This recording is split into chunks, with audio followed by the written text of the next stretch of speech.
ثواب دیا جاتا ہے،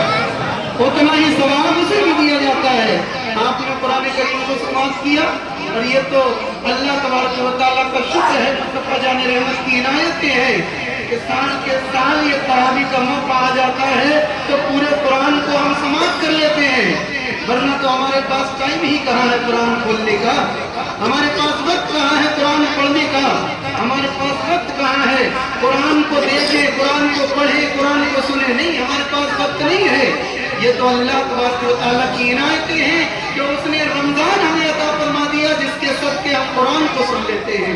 اور اس میں قرآن کو سننے کے لیے کچھ رسمی طور پہ آتے ہیں، کچھ مقصدی طور پر آتے ہیں۔ جو مقصد کے طور پر آتے ہیں، جیسے ہی امام صاحب نیت باندھتے ہیں وہ فوراً نیت باندھ لیتے ہیں، کیونکہ ان کو پتا ہے قرآن کریم سننے آئے ہیں۔ اور جو صرف رسمی طور پہ آتے ہیں وہ یہ دیکھتے ہیں کہ امام صاحب رکوع کب کریں گے، رکوع کب کریں گے امام صاحب، جب رکوع کرنے والے ہوں گے اس کے بعد فوراً ہی اللہ اکبر فوراً۔ خداوند نمازوں کے ساتھ مذاق مت کیجیے، آپ کو قرآن نہیں سننا ہے مت سنیے، کوئی فرض یا واجب نہیں ہے، یہ سنت ہے کہ آپ قرآن کریم کو سنیں، آپ تراویح پڑھیں، یہ سنت ہے۔ لیکن نماز کی توہین کرنا، اللہ کے نبی صلی اللہ علیہ وسلم کی حدیث کے مطابق اگر کوئی نماز کو ہلکا سمجھ کے اس کی توہین کرتا ہے تو وہ کافر ہو جاتا ہے، اس کا دائرہ اسلام سے کوئی تعلق نہیں رہتا ہے۔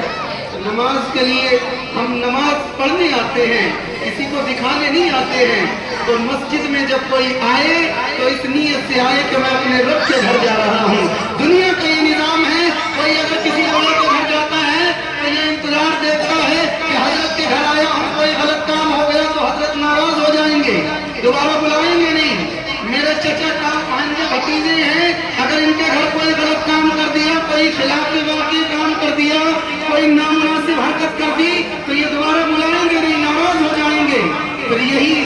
قاعدہ، یہی قانون آپ اللہ کے گھر میں آ کر کیوں بھول جاتے ہیں کہ آپ اللہ کے گھر میں آئے ہیں، اور اللہ کو آپ کو کوئی اگر ناگوار گزر گئی تو آپ کا کیا بنے گا، آپ کا کیا ہوگا؟ اللہ کے گھر میں آنے کے بعد یہ بات زیادہ حقدار ہیں آپ کہ یہ گمان کریں کہ میں اپنے رب کی بارگاہ میں کھڑا ہوں اور میرا رب مجھے دیکھ رہا ہے، وہ یہ بھی دیکھ رہا ہے کتنے نیت جو امام صاحب کی اللہ اکبر کہنے کے بعد باندھی ہے اور کتنے رکوع کا انتظار کرنے کے بعد نیت کی ہے۔ اور قرآن سننے کا تو مقصد یہ ہے، حضرت فاروق اعظم نے جب قرآن کی آیتیں سنی تھی نا تو آپ کی آنکھوں سے آنسو جاری ہو گئے، آنکھوں سے آنسو جاری ہو گئے۔ لیکن ہم تو قرآن بھی سن رہے ہیں، نماز بھی سن رہے ہیں، اور یہ تو میں بیان بھی کر رہا ہوں، سامنے سب کچھ دکھ ہی رہا ہے، تو ہماری باتوں کا اثر کیا ہو؟ قرآن سننے کے بعد کسی کے دماغ اور ذہن میں یہ نہیں آیا کہ میں اللہ کا کلام سن رہا ہوں، کچھ سکون کے ساتھ سنا جائے، پڑھا جائے، تاکہ اللہ رحمتیں نازل فرمائے۔ اللہ نے قرآن میں فرما دیا تھا وَانصِتُوا لَعَلَّكُمْ تُرْحَمُونَ، جب